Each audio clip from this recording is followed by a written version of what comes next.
Welcome friends. Perfect English grammar के इस channel में मैं विठल जादव सर आपका बहुत बहुत स्वागत करता हूं।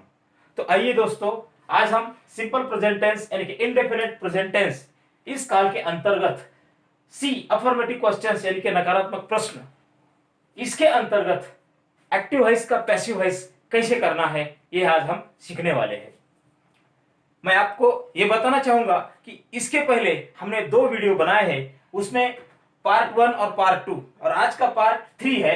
तो इसका जो फॉर्मूला है अफर्मेटिव क्वेश्चंस का, जो फॉर्मूला है डू और does plus subject plus verb 1 plus object plus question mark, इस तरह से प्रश्न बनते हैं और इन प्रश्नों का हमें क्या करना है, पैसिव वॉइस करना है। तो इसका पैसिव वॉइस कैसा करना है वो देखते हैं, उसके जो रूल्स है, उसके जो नियम है वो देखते हैं। पहले नंबर 1, सबसे पहले इज या आर, ये जो हेल्पिंग वर्ब है इसमें से एक लेना है।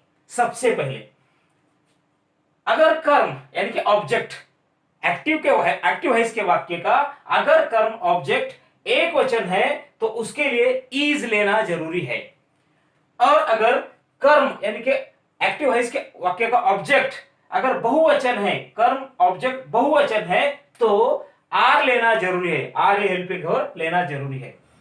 उसके बाद जो दूसरा रूल है, दूसरा नियम है, हेल्पिंग वर्ब जो इज या आर आएगा उसके बाद कर्म यानी कि ऑब्जेक्ट लेना जरूरी है। तीसरा नियम, कर्म जब हम कर्म या ऑब्जेक्ट लेंगे उसके बाद क्रिया का यानी कि वर्ब का थर्ड फॉर्म लेना जरूरी है।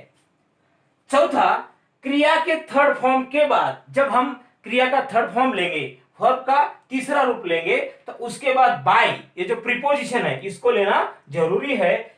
और पांचवा नियम, जब हम ये सब लेने के बाद जब हम बाय यानी कि प्रीपोजिशन लेंगे वहां पे, तो उसके बाद कर्ता यानी कि सब्जेक्ट जो आता है, I, we, you, he, she, it या दे, इसमें से कोई भी आएगा तो उसका बदलाव मैंने आपको पहले ही बताया है। आई का बदलाव क्या होता है, बाय मी होता है। ही अगर आया तो उसका बदलाव बाय हिम होता है। तो ऐसा जब बाय प्रीपोजिशन के बाद कर्ता अगर सब्जेक्ट कोई भी आएगा तो उसका बदला हुआ रूप लेना जरूरी है। और सबसे महत्वपूर्ण बात ध्यान में रखना जरूरी है, जब हमारा एक्टिव वॉइस का वाक्य जब हम पैसिव वॉइस करते हैं तो वाक्य के अंत में क्वेश्चन मार्क, ये जो क्वेश्चन मार्क आता है, ये क्वेश्चन मार्क यानी कि प्रश्न चिन्ह देना जरूरी है। और अब हम देखते हैं कि अफर्मेटिव क्वेश्चंस यानी नकारात्मक प्रश्न, इसके अंतर्गत एक्टिव वॉइस का पैसिव वॉइस कैसे करना है। तो सबसे पहला एग्जांपल एक्टिव वॉइस का, do I write a letter. Do I write a letter, इसमें सबसे पहले हेल्पिंग वर्ब डू, इससे सवाल किया गया है, do I write a letter. अब यहां हमें पहले ये देखना जरूरी है, इसमें जो ऑब्जेक्ट है, कर्म है, एक कैसा है, सिंगुलर है या प्लूरल है। तो यहां पे ऑब्जेक्ट कैसा है, सिंगुलर है। तो सबसे पहले डू अगर ऑक्सिलरी है, हेल्पिंग वर्ब है, तो इसके लिए इज, ये जो हेल्पिंग वर्ब है पहले वो आएगा, इज ऑब्जेक्ट अ लेटर।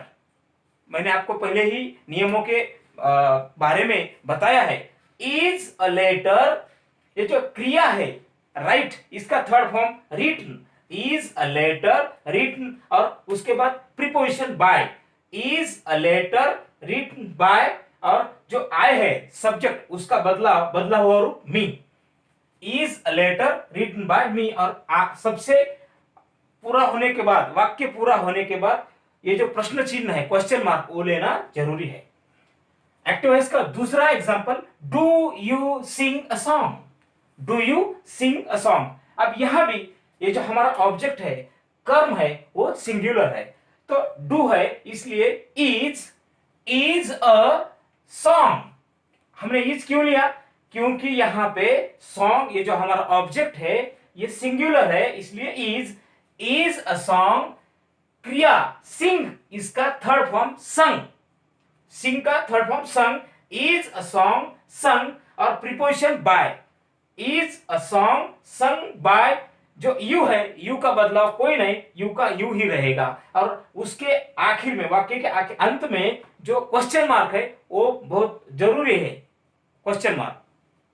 उसके बाद एक्टिव वॉइस का सवाल number 3, do we ask a question. Do we ask a question, तो इसमें भी डू आया है और हमारा जो ऑब्जेक्ट है, कर्म है, वो भी सिंगुलर है, इसलिए इज अ क्वेश्चन। आस्क ये जो वर्ब है इसका थर्ड फॉर्म आस्क्ड और बाय वी का बदलाव अस और आखिर में अंत में क्वेश्चन मार्क। चौथा वाक्य, do they bring a book. Do they bring a book, यहां भी हमारा जो ऑब्जेक्ट है, कर्म है, वो सिंगुलर है, इसलिए इज अ बुक। क्रिया ब्रिंग इसका third form brought. Is a book brought और प्रीपोजिशन बाय और दे का बदला हुआ रूप देम और आखिर में अंतिम क्या है यहां पे question mark. Is a book brought bye them. और अब एक्टिव वॉइस का sentence number 5, does he eat an apple. Does he eat an apple, अब यहां पे एप्पल ये जो ऑब्जेक्ट है ये सिंगुलर है, इसलिए इज एन एप्पल, ये जो ईट है क्रिया यानी वर्ब, इसका थर्ड फॉर्म ईटन।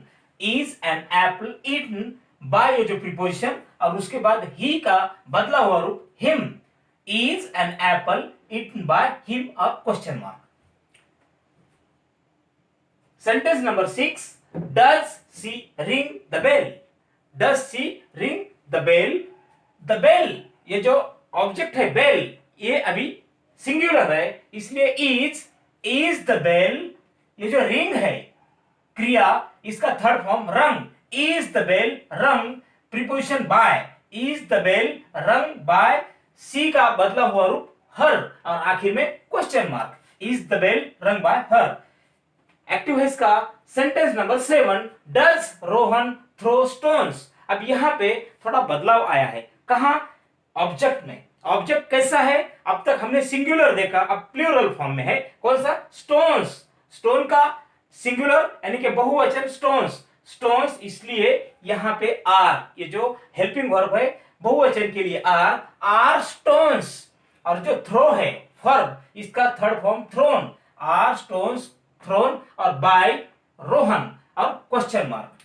आठवां sentence, does, sentence number 8, does Rohini make sentences. यहां भी ऑब्जेक्ट यानी कि कर्म बहुवचन में है, प्लूरल है, इसलिए आर हेल्पिंग वर्ब आर लेना है और उसके बाद सेंटेंसेस, आर सेंटेंसेस। मेक ये जो वर्ब है इसका third form made. Are sentences made by Rohini और आखिर में क्वेश्चन मार्क। और अब sentence number 9, do I give rupees. अब देखिए इस सेंटेंस में ऑब्जेक्ट यानी कि कर्म के रूप में बदलाव आया है, यहां पे प्लूरल है, इसलिए are rupees. Are rupees, give ये जो वर्ब है उसका third form given. Are rupees given और बाय ये जो प्रीपोजिशन है उसके बाद आई का बदला हुआ रूप मी। Are rupees given by me और question mark. Sentence number 10, do you watch movies. अब देखिए यहां पर भी मूवीज ये जो ऑब्जेक्ट है वो प्लूरल फॉर्म में है, इसलिए are movies. Are movies, watch का third form watched. Are movies watched by ये जो प्रीपोजिशन है उसके बाद यू का कोई बदलाव नहीं आता, इसलिए यू और आखिर में question mark. Are movies watch by you. Active voice का sentence number 11, do we catch thieves.